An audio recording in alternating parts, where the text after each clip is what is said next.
আচ্ছা, তো এটা আমার শেষ গান। আমার আপুরা যারা আছে এই পাশে, ভাইয়ারা যারা আছে এইখানে যারা আছে, আচ্ছা এই গানে কি আওয়াজ কম কেন? এই পাশটা জিতে গেল, আমার আসতে হবে। আচ্ছা আসবো ইনশাআল্লাহ। কথা হচ্ছে না, চলে গেলে জলে মরে যায়, হয় না এমন? আচ্ছা, তো এই কথার উপরেই এই গানটি।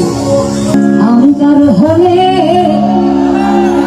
আরে তোমার কেন চলে রে বন্ধু,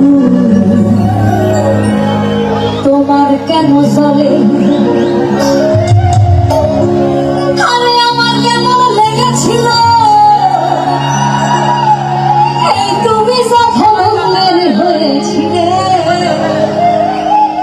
কি জলে ফাটে? তোমার কেন চলে রে বন্ধু, তোমার কেন